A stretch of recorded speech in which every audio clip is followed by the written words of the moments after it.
sur la session avec nous. Soyez bénis. Ce matin, j'aimerais vous parler d'un héritage. Amen. Pour lequel nous sommes gardés. Avez-vous déjà reçu un héritage? Non, ne répondez pas, c'est pas le but. N'avez-vous jamais reçu d'héritage? On n'est pas tous égaux par rapport à ça, parce que selon notre naissance, on peut avoir un sort différent, mais il en est tout autrement dans les voies de Dieu, parce que lorsque nous naissons, nous avons tous le même Père, et nous avons tous le même héritage. Lisons s'il vous plaît en introduction, dans la première épître de Pierre, chapitre 1er, versets 3 à 5. J'allais poser la question qu'il ne faut jamais poser, est-ce que tout le monde m'entend? Parce que ceux qui n'entendent pas la question ne répondent pas. Donc, est-ce que vous voulez un peu de lumière? Oui, c'est ce que j'ai compris. merci. Parce que quand il y a la lumière, on entend mieux. Je suis très heureux de voir enfin de visu Cynthia, son mari et sa petite fille. C'est bon comme ça? Il y a trop? C'est peut-être un peu plus ici que là d'ailleurs. Oui, mais là-bas, je ne sais pas le mettre. Non, ça doit se régler par travers, Marc. Peut-être là. Ouais, par travers.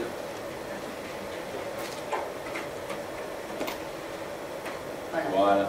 Et pareil pour le troisième, la troisième partie. Vous êtes exigeant. Ah voilà. Voilà, merci. Merci Marc. Ben, je ne suis pas bon technicien. Toi, tu as dû appuyer. Ouais. Dieu lui n'a eu qu'à parler. Que la lumière soit et la lumière refuse. Lisons donc première épître de Pierre au chapitre 1er, versets 3 à 5. Je fais la lecture dans la version dite à la colombe. Béni soit le Dieu et Père de notre Seigneur Jésus-Christ, qui, selon sa grande miséricorde, nous a régénérés par la résurrection de Jésus-Christ d'entre les morts, pour une espérance vivante, pour un héritage qui ne peut ni se corrompre, ni se souiller, ni se flétrir, et qui vous est réservé dans les cieux, à vous qui êtes gardés en la puissance de Dieu par la foi, pour le salut prêt à être révélé dans les derniers temps. Amen. Amen. J'ai intitulé donc le partage de ce matin, un héritage pour vous qui êtes gardés. Dieu nous a laissé un capital spirituel extraordinaire. On va, au fil du texte, voir en quoi il consiste et quels sont les éléments qui, dans notre vie, marquent d'une profonde empreinte l'obtention de cet héritage. Car nous sommes déjà héritiers. Notre âme, en effet, est déjà rentrée dans le salut de Dieu et a reçu le royaume de Dieu. Ce capital, il nous est confié, c'est-à-dire qu'il est sous notre responsabilité quant à l'usage que nous en ferons. Le texte nous parle de régénération, ou selon les versions, de nouvelle naissance. Cette nouvelle naissance, c'est l'abandon d'une vie ancienne, un renoncement à notre passé et à nous-mêmes, un renoncement à cette vie terrestre que de toute manière nous quitterons un jour, que nous le voulions ou pas, pour obtenir la vie céleste en Jésus-Christ. Cette nouvelle naissance fait de nous les destinataires de la vie éternelle en Jésus-Christ. Selon qu'il est écrit dans l'évangile de Jean au chapitre 3, celui qui croit au Fils a la vie éternelle. Amen. Vous pouvez d'ores et déjà en conclure, parce que l'affaire est extrêmement importante, que vous êtes d'ores et déjà sauvés. Amen. À charge, maintenant que l'œuvre de Christ a eu son efficacité dans notre vie, à charge pour nous de le rester Et c'est toute la gestion, entre guillemets, de cet héritage qui nous est confiée à cette fin. Nous avons été sauvés par grâce, faits enfants de Dieu par la foi. Du fait que nous sommes enfants, fils et filles du Dieu très haut, nous sommes donc ses héritiers de plein droit. Mais ce capital spirituel n'est pas uniquement dans l'obtention du salut et qui a apporté véritablement à notre âme le réconfort dont elle avait besoin, l'assurance dans une vie meilleure et glorieuse. Car par la suite, Dieu poursuit une œuvre dans le cœur de celui qui a cru et qui a été sauvé. Et ça s'appelle la régénération. Et cette régénération est une œuvre constante que l'Esprit de Dieu, entre autres, accomplit dans le cœur du croyant afin que ses pensées, son caractère, sa personnalité soient de jour en jour semblables à celles du Maître, à savoir Christ. La parole montre que plusieurs éléments rentrent dans cette régénération. Ils font partie de l'héritage que Dieu nous a donné. La parole de Dieu, en effet, déclare, et c'est Pierre qui le dit, que nous avons été régénérés par la parole vivante et permanente de Dieu. Si donc cette parole est vivante et permanente et qu'elle agit dans la continuité, l'œuvre de la régénération se fait aussi dans la continuité. La parole de Dieu nous montre aussi que nous sommes régénérés par l'œuvre du Saint-Esprit en nous. Or, la présence de l'Esprit nous a été donnée pour qu'il soit, nous dit Jésus, éternellement avec nous. C'est donc une œuvre constante par son Esprit que Dieu accomplit aussi en nous. J'ajoute et complète au passage que l'Esprit et la parole de Dieu, y compris dans l'œuvre de la régénération, travaillent toujours ensemble. Toujours. Je prends pour autre exemple l'œuvre de sanctification.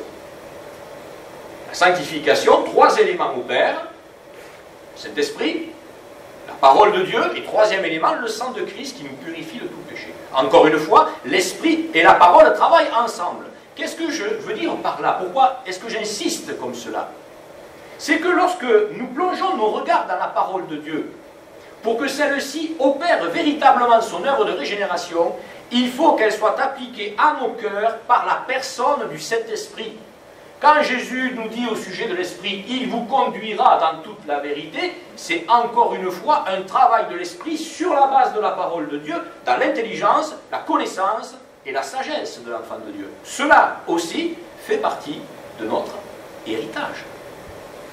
Dès lors, étant enfants de Dieu, régénérés dans nos pensées, nous n'avons pas à nous résigner à vivre comme des malheureux, mais bien comme des enfants de Dieu, à qui les promesses de Dieu sont destinées, ayant été marquées du sceau de l'accomplissement en Jésus, selon que lui-même, Jésus, prononce pour nous et en nous le oui et l'amen à toutes les promesses de Dieu. Et les promesses de Dieu font aussi partie de notre héritage. Est-ce que je dois continuer? Encore un petit peu?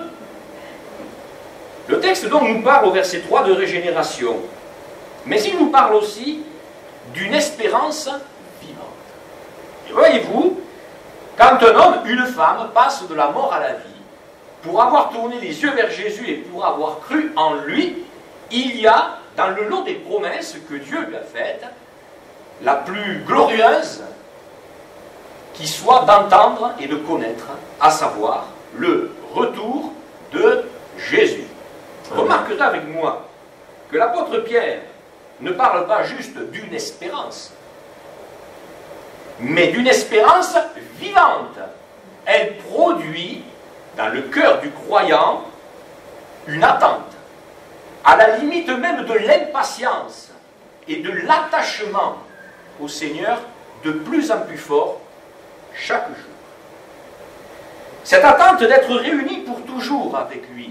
Je vous renvoie à ce célèbre passage de la première épître de Paul aux Thessaloniciens au chapitre 4.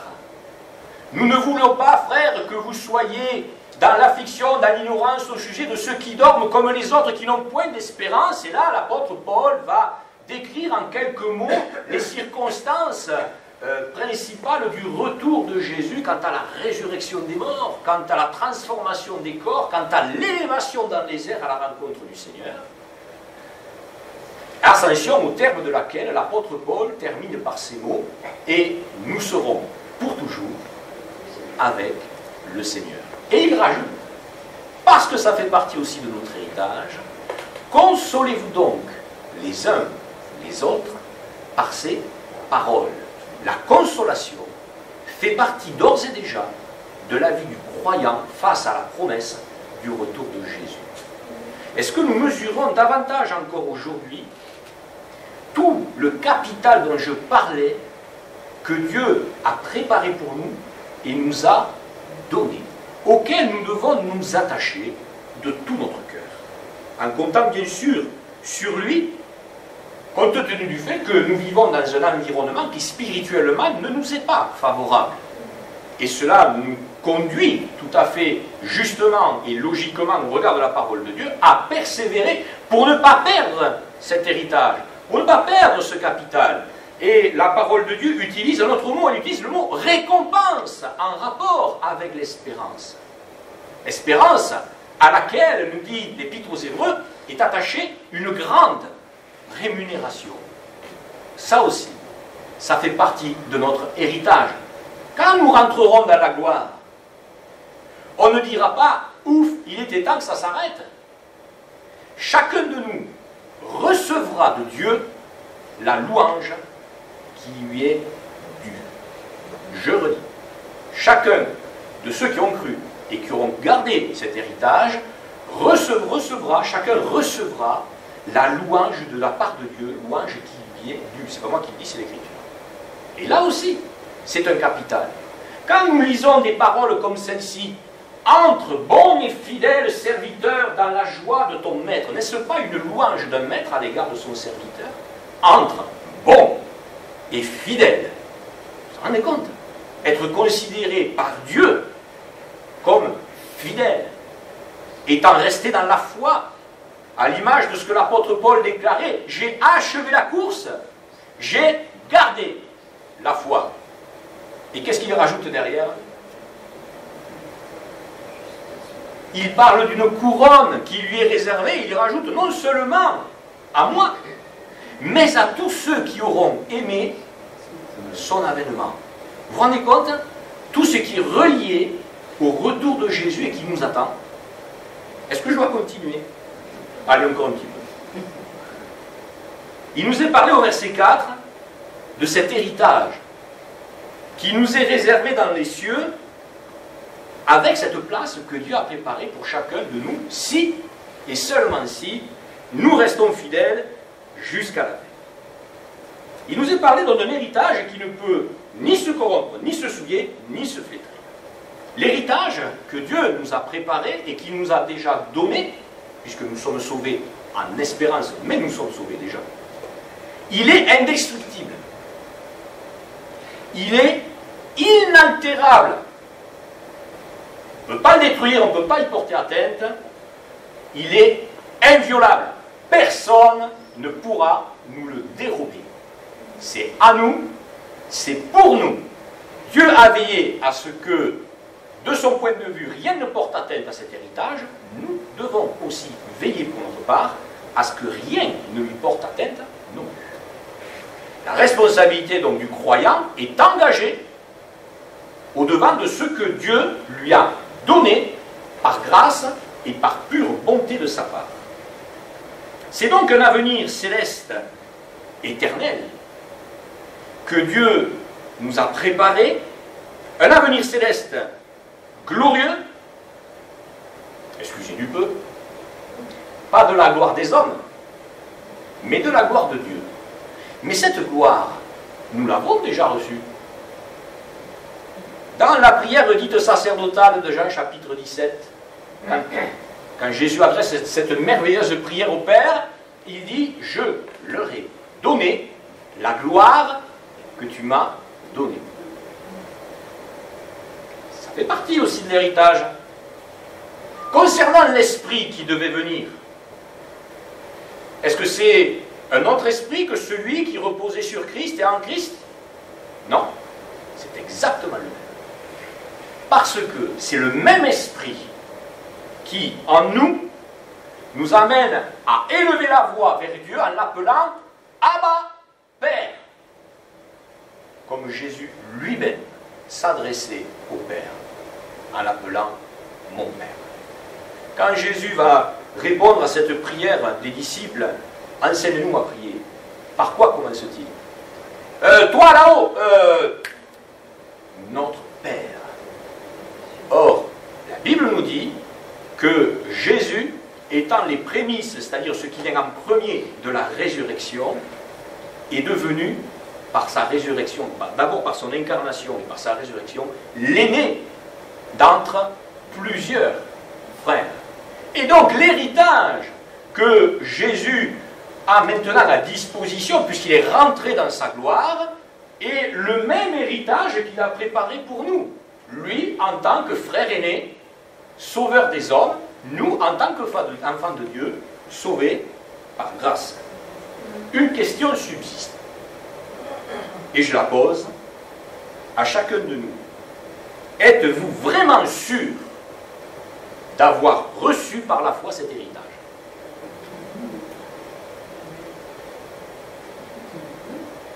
C'est un peu tiède. Il va falloir réchauffer tout ça. Avez-vous reçu le salut de vos péchés, le pardon de vos péchés? Avez-vous reçu le pardon pour vos âmes? Avez-vous l'assurance que vos noms sont inscrits dans les cieux? Et cette joie-là, Jésus la place au-dessus de toutes les autres. C'est vrai qu'il y a des promesses, quand il nous est dit au sujet des justes, ils hériteront la terre. C'est vrai, mais cette terre, elle passera. À quoi bon se préparer à un séjour terrestre alors que celle-ci va disparaître?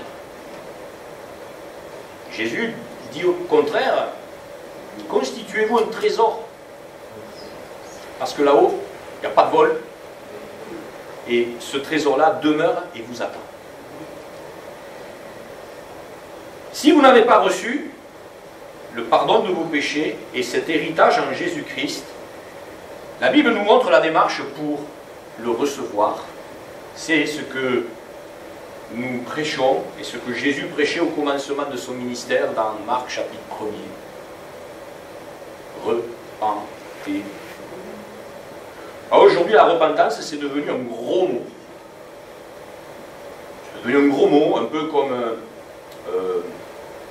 engagement, fidélité, excellence, effort, sainteté, et j'en passe. Et si pour cela, j'ouvre une petite parenthèse que je referme, nous devrions être traités de vieux réacs, assumons-le et prenons-le comme un compliment. J'ai entendu des bien-aimés qui sont convertis depuis les années 40. Vous vous rendez compte? Faites le compte, faites la différence entre 2022 et 1945. Ça fait quand même pas mal. Bon. Bien-aimés qui se sont convertis dans ces années-là, aujourd'hui portent des cheveux blancs. Alors, on peut dire, voilà, frères, sœurs, vous êtes des vieux réacs. Et moi, je suis un jeune réac. Je n'ai que 50 ans. Je ne suis pas forcément le plus jeune, mais je me suis fait traiter de vieux réac. Et j'ai pris ça comme une récompense de la part de Dieu, parce que quelqu'un qui est réac, c'est quelqu'un qui réagit face à quelque chose et qui doit l'indigner, qui doit dire non, non et non. Il y a des choses sur lesquelles je ne céderai pas, il y a des sujets qui ne sont pas négociables, simplement parce que Dieu ne nous donne aucune manœuvre à négocier. Tu prends, tu laisses. Entre les deux, il n'y a rien. Mais tu prends tout. Ou tu laisses tout. Que ton oui soit oui, que ton non soit non. Dieu ne nous a jamais demandé de raser les murs. Dieu ne nous a jamais demandé d'être timorés, d'être indécis. Il nous a demandé d'être résolus. Que ton oui soit oui, que ton non soit non. Cet héritage-là, si donc nous l'avons reçu, nous devons veiller à ne pas le perdre. Nous devons veiller à ne pas nous égarer loin de lui.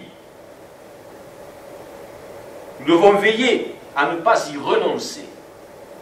Car si nous renonçons à l'héritage, c'est à toutes ces composantes auxquelles nous renonçons. Et donc je vais faire une liste qui n'est pas exhaustive, il y a quelques minutes.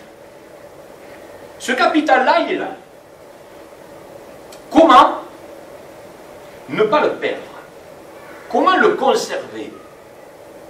Nous l'avons lu, et c'est assez étonnant d'ailleurs.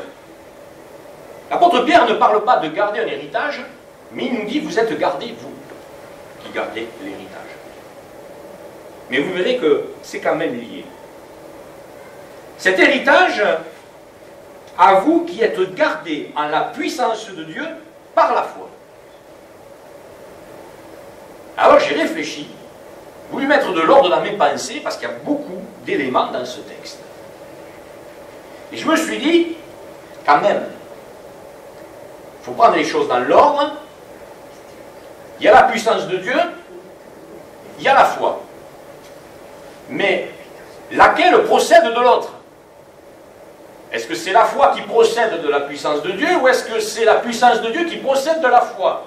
Est-ce que c'est la foi qui amène à la manifestation de la puissance de Dieu, ou est-ce que c'est la puissance de Dieu qui amène à la manifestation de la foi? J'ai regardé l'Écriture, comment Jésus agissait, comment il parlait. Alors il parle tantôt avant d'agir, tantôt il agit avant de parler. Non, je n'étais pas plus avancé. Alors comme je ne suis pas Jésus, je me suis mis en ma position de simple homme devant Dieu, et puis je me suis souvenu de certains textes de l'Écriture, un peu comme celui-ci.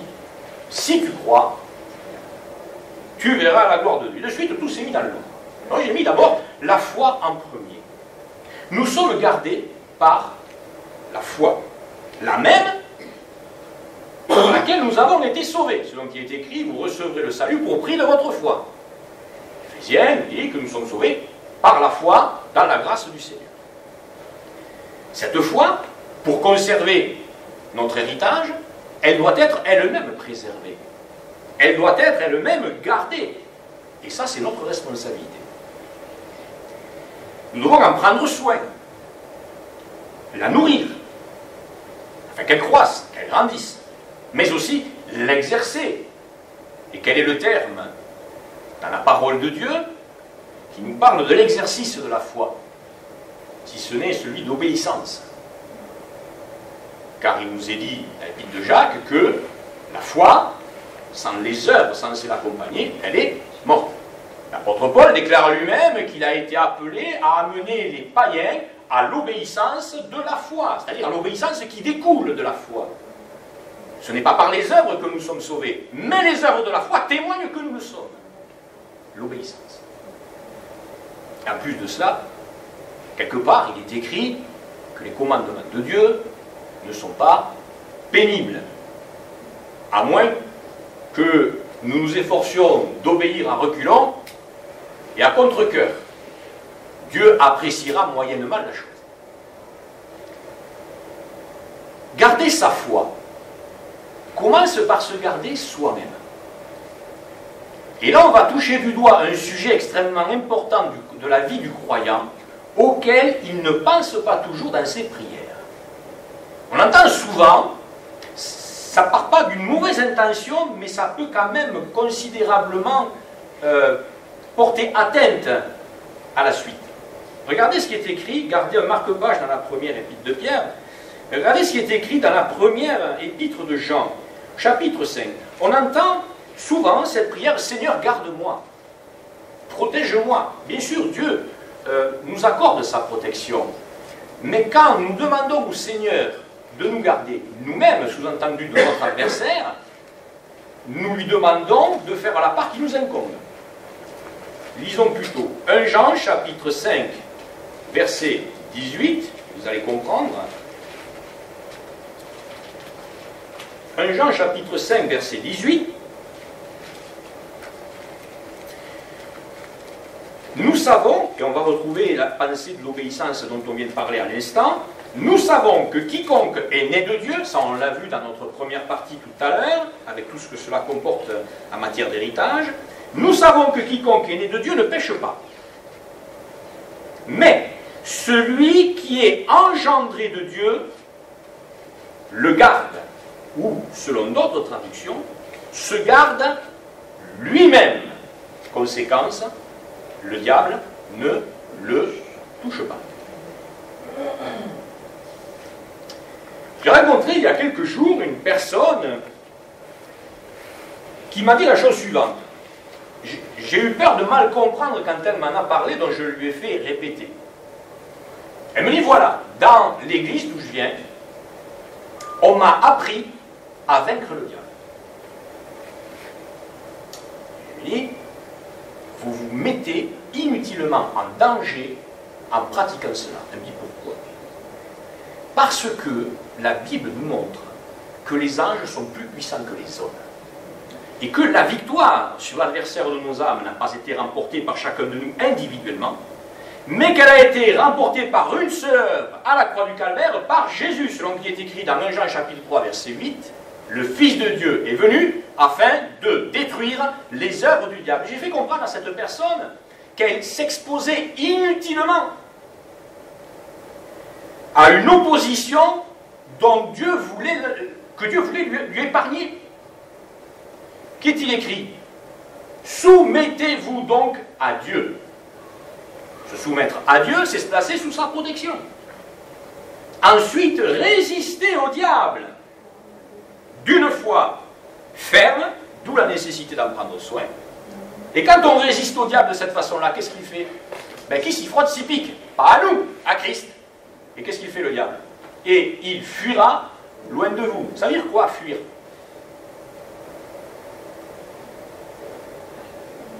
C'est partir en courant de peur qu'il arrive malheur. Qu'est-ce que cela veut dire pour nous? Que la préservation de notre foi passe immanquablement, obligatoirement, par notre soumission à Dieu. Et pour nous soumettre à Dieu, nous devons nous soumettre à sa parole. Ne bombons jamais le torse devant le diable. Il n'attend que ça. Que l'on présume de nos forces, que nous soyons soustraits par notre propre volonté, notre orgueil à la protection de Dieu, et que là, sans protection, il puisse avoir raison de nous en utilisant le moyen qui trouvera le meilleur. La tentation, la ruse, la peur, la persécution. Gardons-nous donc nous-mêmes par rapport au péché, celui qui est né de Dieu ne pêche pas, mais aussi contre notre adversaire. Et je le redis encore, si nous pensons venir à bout de ces attaques par notre seule puissance et notre seule volonté, nous allons nous meurtrir et être meurtris par lui inutilement. Ce n'est pas là la volonté de Dieu, que nous combattions front contre front avec notre adversaire. Notre communion est avec Dieu. C'est à lui que nous nous adressons. N'ayons aucune part avec l'adversaire de nos âmes. Jésus dira lui-même, il n'a rien en moi. N'ayons en nous rien de lui. Nos yeux, nos regards, notre attention, notre piété sont tous tournés vers lui. La foi elle-même qui est attaquée depuis le commencement de l'Église par toutes sortes d'hérésies, c'est-à-dire de fausses doctrines, autrement appelées par l'apôtre Paul lui-même, des doctrines de démons. Donc on comprend bien que si on ne se soumet pas à l'autorité de la parole de Dieu, c'est sous l'autorité des hérésies qu'on se trouve. Et l'Écriture nous montre qui est à l'origine de cela. La fausse doctrine, elle vient d'où? Elle vient d'une séduction, elle vient d'un mensonge qui a été placé là, au faisant office de vérité, pour tous ceux qui, ne connaissant pas la parole de Dieu, deviennent esclaves de ces doctrines. Il est bien évident que Dieu ne veut pas que nous soyons esclaves à nouveau. C'est pour la liberté que Christ nous a affranchis. Mais que dit l'apôtre Paul? Mais tout est permis. Tout, je peux tout faire. Mais est-ce que c'est utile vraiment de m'exposer et d'utiliser ma liberté pour faire n'importe quoi et recevoir n'importe quoi? Dieu nous demande de faire face à ça. Non. Il y a des choses qui ne peuvent se concevoir quand on marche dans les voies de Dieu. Notre foi est-elle solidement établie? Gardée par la foi. Ou bien notre foi est-elle perméable au mensonge simplement parce qu'on n'a pas identifié que ça en était un? Je parle de la fausse doctrine. Et parce que un enfant de Dieu peut manquer de connaissance de la parole de Dieu, il peut sans même se rendre compte tomber dans un traquenard, dans un piège que lui tend le diable. Oh, quelle parole extraordinaire! Oui, vous savez qui l'a prononcée? Qui l'a inspiré? Et qui est celui qui l'a relais, prétendant être oint par Dieu? Cela nous rappelle les prophètes de l'Ancienne Alliance, les faux prophètes, que Dieu n'avait pas envoyés, que Dieu n'avait pas appelés, que Dieu n'avait pas choisi, que Dieu n'avait pas oint de son esprit. Un enfant de Dieu qui n'a pas une connaissance poussée de la parole de Dieu est en grave danger. Il peut perdre son salut en croyant le mensonge. C'est ce qu'a fait Ève. Elle a cru au mensonge, elle en a mangé, elle est morte. Il peut perdre son salut, mais tout ce qui va avec, l'héritage dont nous parlions tout à l'heure. Et il peut être dans une fausse espérance, dans l'illusion que désormais sa vie est entièrement dans les voies de Dieu, alors qu'elle en est entièrement sortie. Quand nous disons que la parole de Dieu est une lampe à nos pieds, une lumière sur notre sentier, mais si nous laissons la parole de Dieu fermée, comment va-t-elle nous éclairer? Lorsque viendra cette fausse lumière qui va nous amener sur le chemin de la perdition, qui va nous amener imperceptiblement, parce qu'on ne va pas s'en douter, à sortir du chemin et à pécher, quand bien même nous sommes menés de nouveau.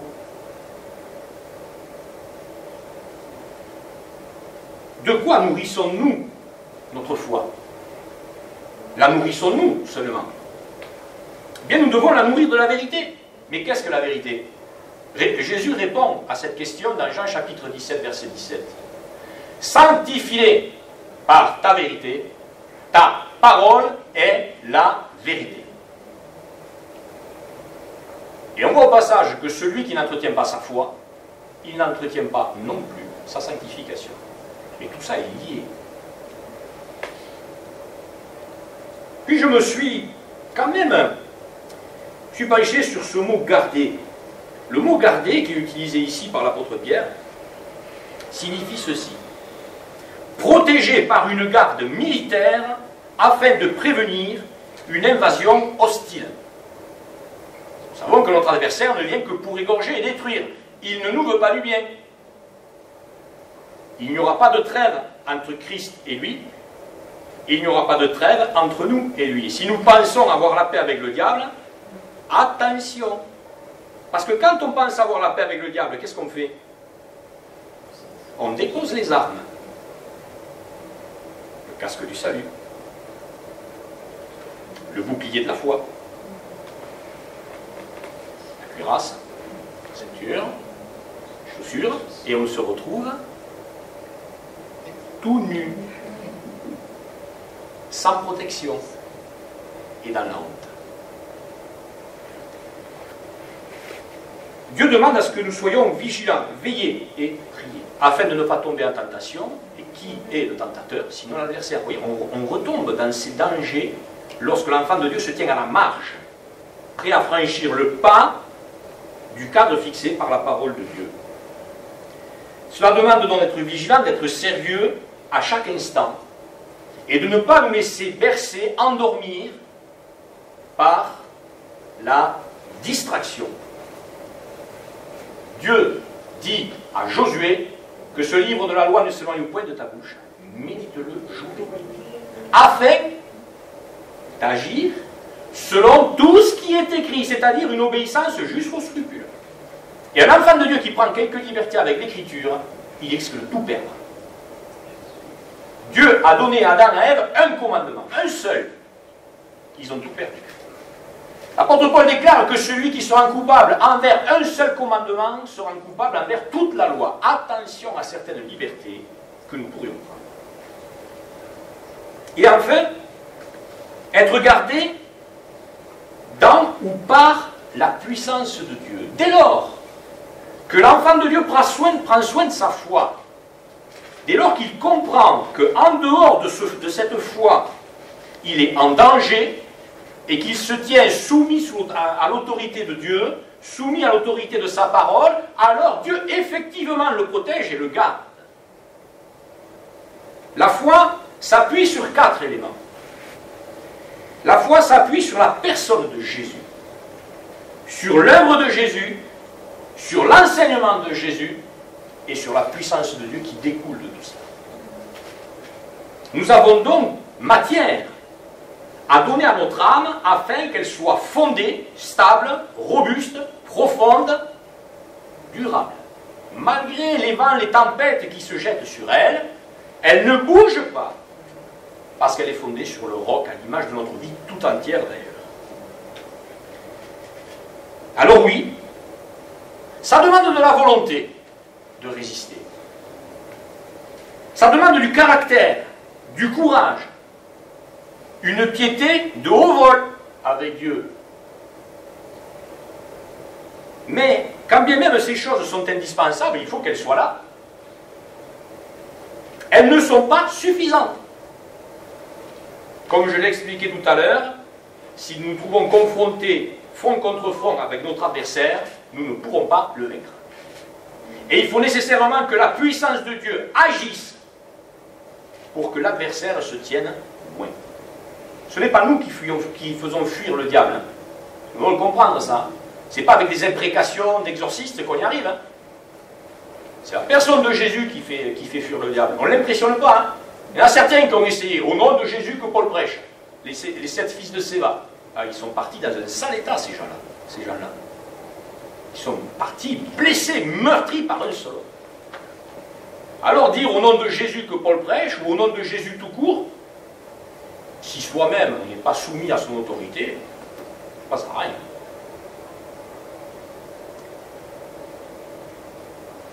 Ce n'est pas un problème pour Dieu que nous soyons dans la fragilité,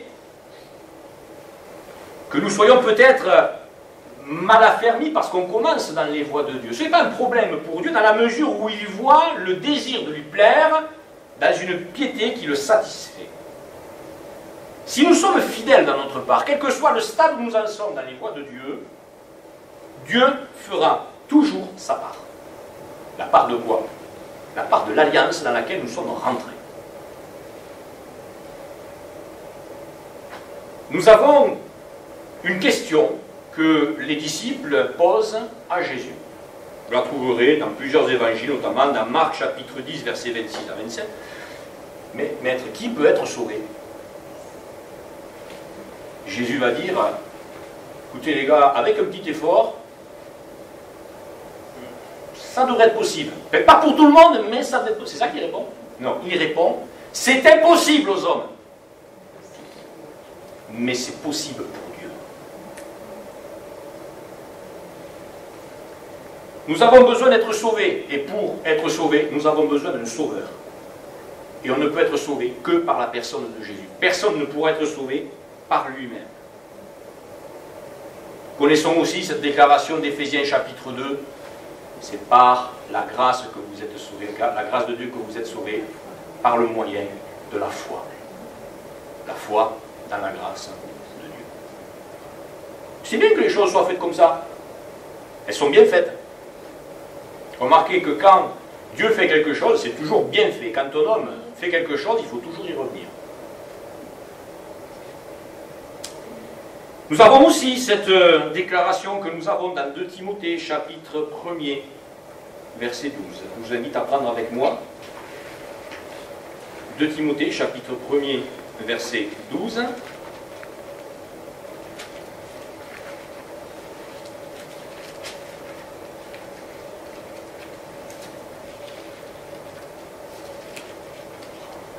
Et là, on reparle de notre héritage dans lequel nous allons rentrer, mais avec notre corps. Là, hein. D'accord? 2 Timothée, chapitre 1er, verset 12, nous lisons ceci. Et pour cette cause, j'endure ces souffrances, mais je n'en ai pas honte, car je sais en qui j'ai cru, la foi.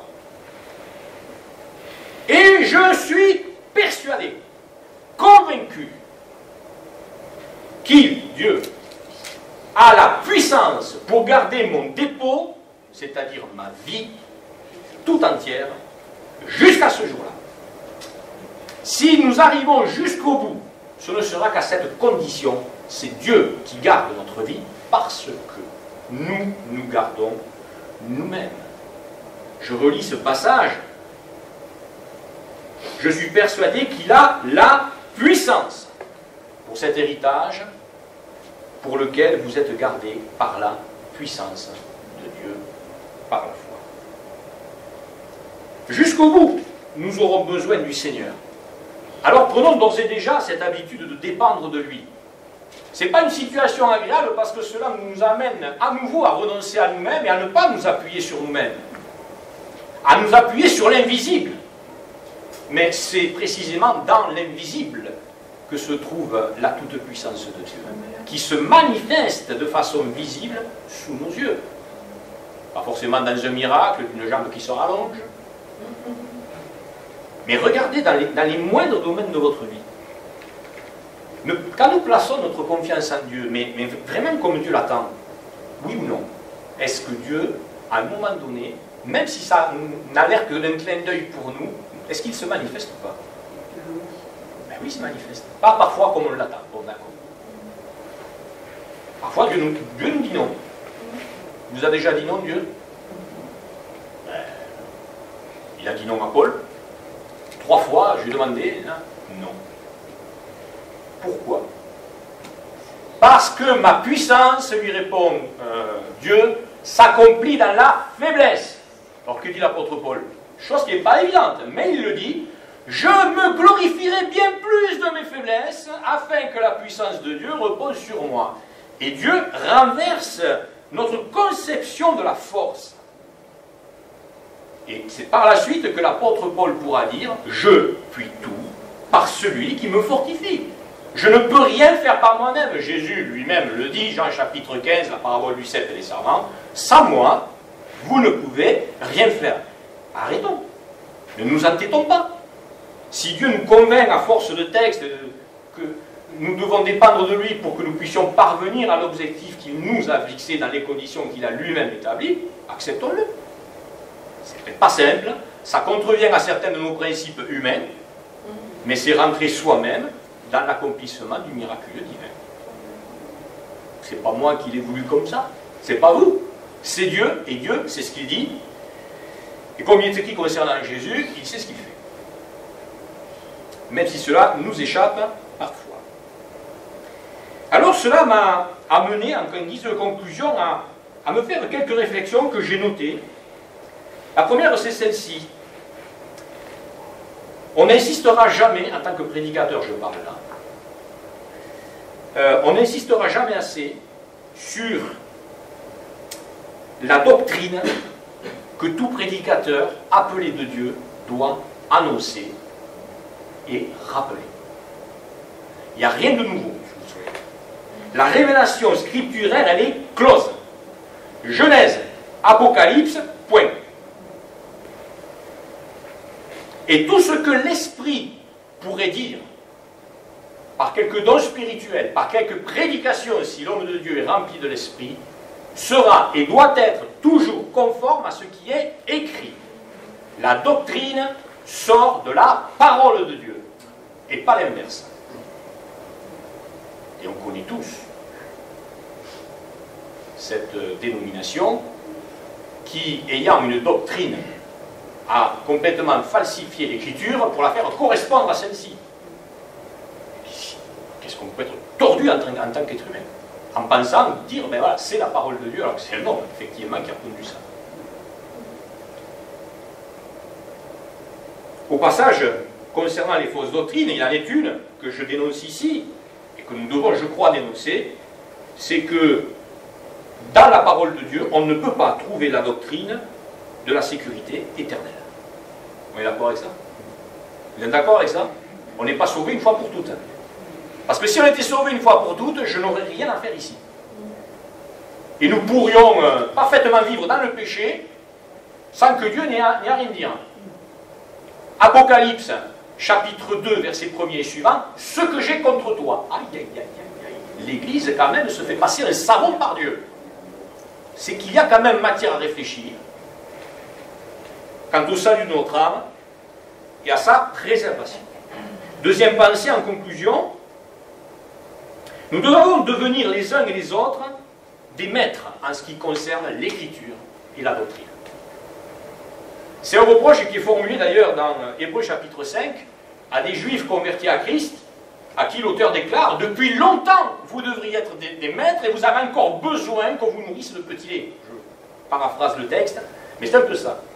C'était des hommes et des femmes qui avaient tout, et beaucoup plus que les païens, pour devenir des maîtres en ce qui concerne la parole de Dieu et l'expérience qu'on en fait, et qui en étaient restés au stade de nouveau-nés spirituels. Quand je dis qu'ils avaient plus que les païens, c'était leur culture. Christ descend de cette histoire juive. Il en est l'accomplissement, il en est l'aboutissement. Et c'est ainsi que l'apôtre Paul, se servant de l'Ancien Testament, s'efforçait de convaincre les Juifs auxquels il avait affaire que Jésus est effectivement le Messie. Mais ce n'est pas parce que nous sommes, je crois, pour la plupart ici, non-juifs, que nous devons nous dire, oh, cette parole ne nous concerne pas, ça concerne les Juifs. Non, vous devriez être des maîtres. Et Jésus déclare lui-même à ses disciples, tout disciple accompli sera comme son maître. La mesure de la stature parfaite de Christ, elle est là. Voilà. Ce qui signifie que nous ne devons pas nous laisser aller à la médiocrité. Ça aussi, c'est un gros mot, la médiocrité. Troisième et dernière pensée de conclusion. Pour pouvoir devenir un maître, ça commence par devenir un disciple authentique. À quoi se reconnaît un disciple?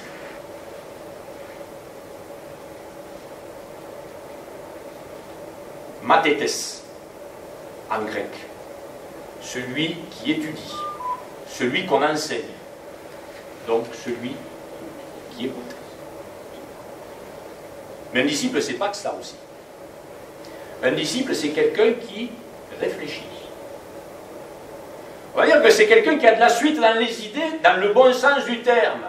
Ou quand il plonge les regards dans la parole de Dieu, toutes ses pensées se mettent en communion et en accord avec celles du Seigneur.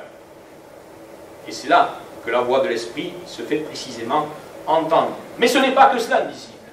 C'est quelqu'un qui écoute, quelqu'un qui réfléchit, et quand il a compris, qu'il se met à l'œuvre. Il obéit. Je terminerai par une toute dernière lecture. Dans 2 Pierre, chapitre 1er, on était dans la première en introduction, on va passer dans la seconde en conclusion. 2 Pierre, chapitre 1er, on va retrouver énormément d'éléments qu'on a abordés ce matin. C'est donc un texte qui s'imposait en guise de conclusion, de texte de conclusion. 2 Pierre, chapitre 1er, versets 3 à 11. C'est une lecture un peu assez longue, mais je vous invite à la reprendre tranquillement chez vous, à y réfléchir, à ramener cela sur votre cœur. 2 Pierre, chapitre 1er, versets 3 à 11. Sa divine puissance nous a donné tout ce qui contribue à la vie et à la piété, en nous faisant connaître celui qui nous a appelés par sa propre gloire et par sa vertu. Par elle, les promesses les plus précieuses et les plus grandes nous ont été données, afin que, par elle, vous deveniez participants de la nature divine, en fuyant la corruption qui existe dans le monde par la convoitise. À cause de cela même, faites tous vos efforts pour joindre à votre foi la vertu, à la vertu la connaissance, à la connaissance la maîtrise de soi, à la maîtrise de soi la persévérance, à la persévérance la piété, à la piété la fraternité, ou l'amour fraternel, à la fraternité l'amour. En effet, si ces choses existent en vous et s'y multiplient, elles ne vous laisseront pas sans activité ou oisif, ni sans fruit pour la connaissance de notre Seigneur Jésus-Christ. Mais celui qui ne les possède pas est aveugle, il a les yeux fermés, il a mis en oubli la purification de ses anciens péchés. C'est pourquoi, frères et sœurs, efforcez-vous d'autant plus d'affermir votre vocation et votre élection. En le faisant, vous ne broncherez, c'est-à-dire vous ne glisserez jamais. C'est ainsi que vous sera largement accordée l'entrée dans le royaume éternel de notre Seigneur et Sauveur Jésus-Christ. Verset 12, à l'attention des serviteurs qui prêchent la parole. Voilà pourquoi je vais toujours vous rappeler ces choses, bien que vous les sachiez et que vous soyez affermis dans la vérité présente. Amen. Notre Seigneur, notre Père, notre Dieu, nos yeux se sont ouverts